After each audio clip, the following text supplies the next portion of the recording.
Hola oyentes de Radio Sefarad, volvemos a encontrarnos con Pablo Dreisig en su sección El Anaquel, Libros de Filosofía Judía. ¿Qué tal, Pablo? ¿Qué tal, querido Jorge? Sí, hoy vamos a colocar otro volumen en nuestra biblioteca imaginaria de libros de pensamiento y filosofía judía. En este caso, un texto, volumen del profesor Matías Lechmann, que actualmente dirige el Centro Martin Buber de Estudios Judíos en la Universidad de Köln, de Colonia, en Alemania. Y este volumen se titula es del 2014 el volumen se titula Emisarios de Tierra Santa o desde la Tierra Santa, la diáspora sefaradí y la práctica del panjudaísmo en el siglo XVIII.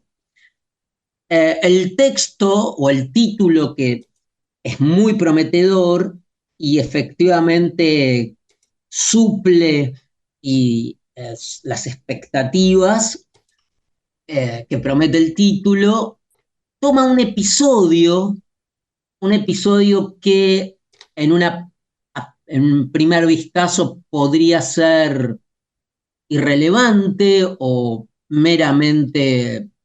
meramente burocrático, que es la constitución de una red de solidaridad, una red de beneficencia en el siglo XVIII, más puntualmente de 1720 a 1820, que se armó desde Estambul, la capital del Imperio Otomano, para proveer de recursos, alimentos, dinero, suministros educativos, etcétera, etcétera, etcétera, a las comunidades empobrecidas judías de Palestina. De, repito, 1720, para que tengamos idea lo lejano que estamos a la relevancia política en el siglo XX del Estado de Israel, de 1720 a 1820. A partir de 1820, esta extensísima red de beneficencia, de solidaridad, de recaudación, de asistencia, eh, pasa a tener lugar central desde Ámsterdam. Pero de 1720 a 1820, durante un siglo, permanece en Estambul con algunas características muy particulares. Lo primero es que Lehmann pone de relieve es que no solo es interesante como un fenómeno institucional o burocrático, en el mejor de los sentidos de burocrático, organizativo, eh, en instituciones tan importantes y tan relevantes como son las de la filantropía, sino que es relevante por cómo afecta a las dinámicas y los procesos de, entre comillas, el pueblo judío en el siglo XVIII en tanto unidad, no como unidad, sino en tanto unidad. Y en tanto unidad quiere decir que eh, esa red hizo emerger conflictos intraétnicos entre, en Europa, entre ashkenazis y sefaradíes, entre diversos pueblos y culturas sefaradíes absolutamente distintas y diversas entre sí. Es decir, que el desafío de constituir una red que no es meramente una red comercial,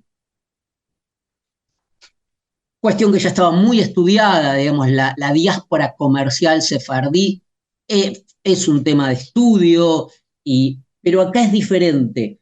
Acá de lo que se trata es de una red que puso en juego la solidaridad, la convivencia y el apoyo mutuo de un universo heterogéneo culturalmente, a veces radicalmente heterogéneo. Pensemos que pensemos en principio la extensión de esta red. Esta red en apoyo de los judíos de Palestina conectaba comunidades judías que iban mucho más allá del Imperio Otomano. Llegaban hacia el oeste al Caribe, hacia el este hasta la India y hasta el Yemen en el sur. El mantenimiento y la comunicación de esta, por decirlo de alguna manera, globalización de la diáspora judía, fue, como digo, una empresa que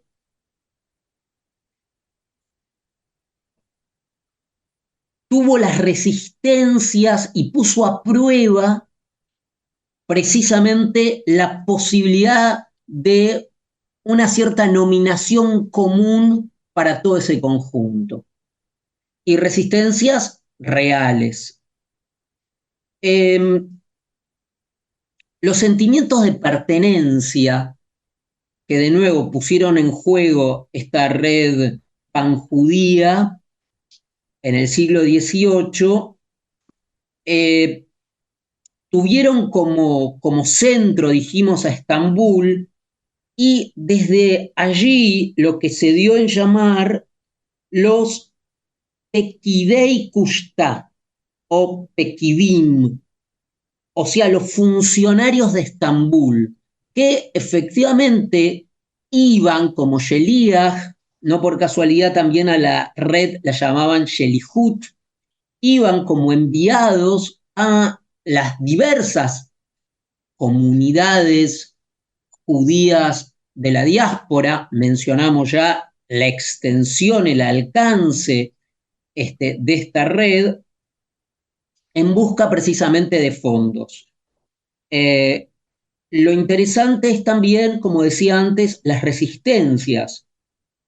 A veces, según nos cuenta el profesor Lehmann, estas resistencias tenían que ver con, por ejemplo, diferencias etnográficas, étnicas entre judíos de origen sefaradí o ashkenazis, pero también al interior de los judíos, por ejemplo, de habla árabe de Mashrek o del Magreb, por ejemplo, había problemas. Y las zonas asistidas dentro de Palestina, desde donde se solicitaba la ayuda, la asistencia, eran precisamente Jerusalén, Hebrón, Safed, a partir de 1740, Períades.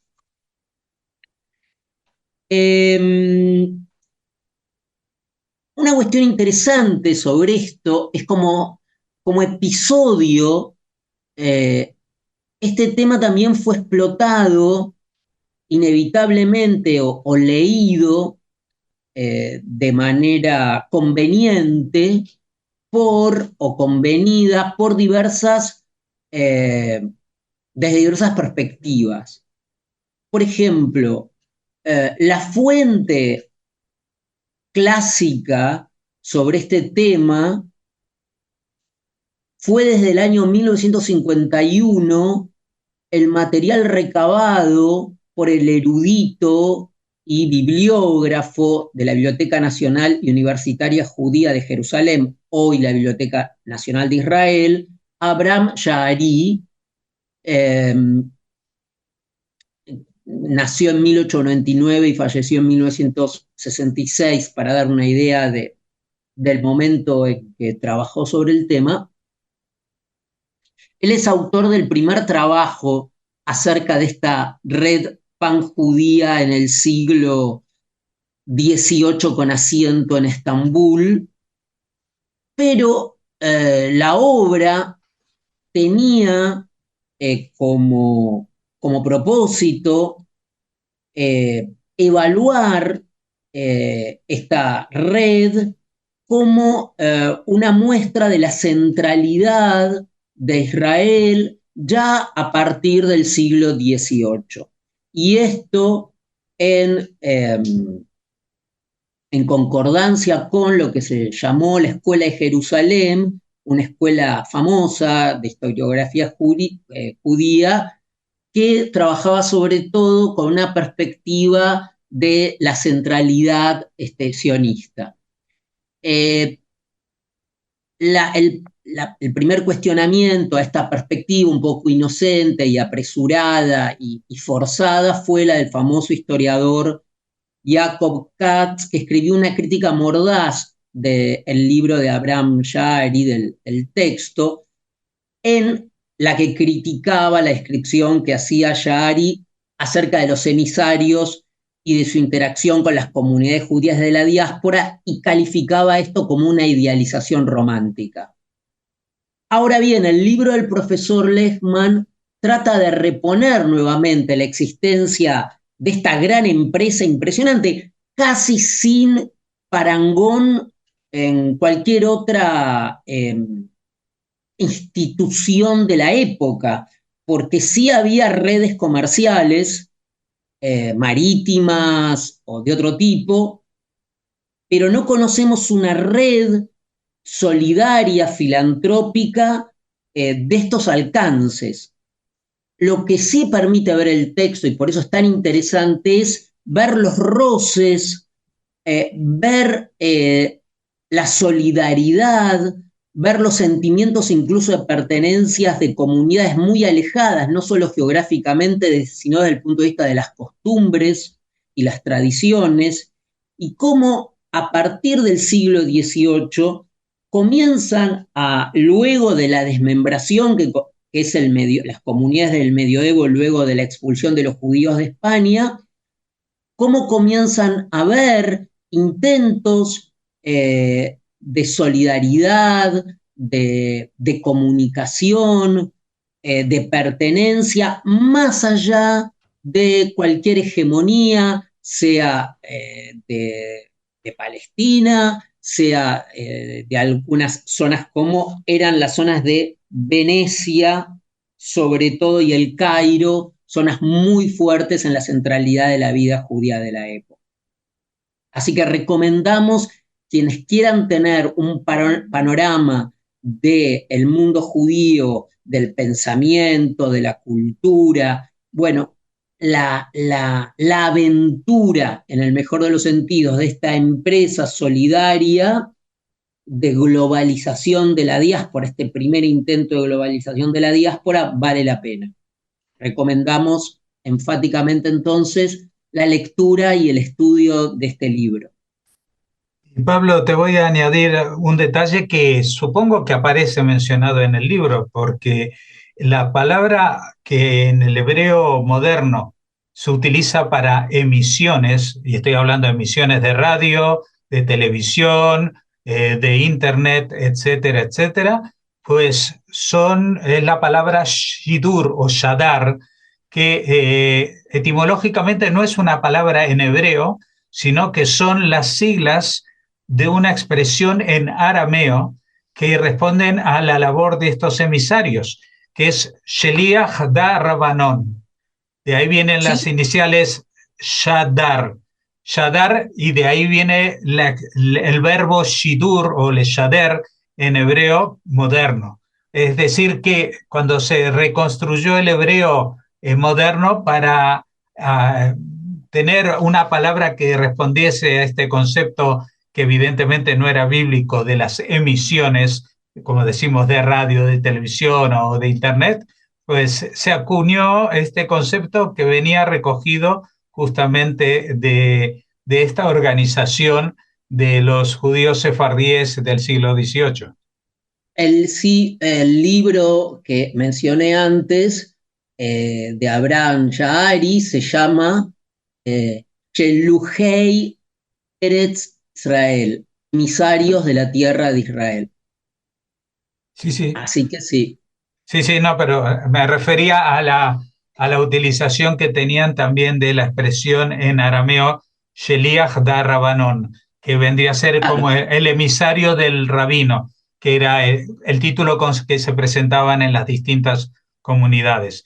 Bueno, es un tema que realmente ha sido muy importante y es importante también que haya un texto contemporáneo que lo recoja y lo amplíe como este, así que lo recomendamos a todos aquellos que estudian en general la historia judía, pero especialmente el nexo del mundo sefardí en los siglos posteriores a la expulsión de Mm, España, ¿no?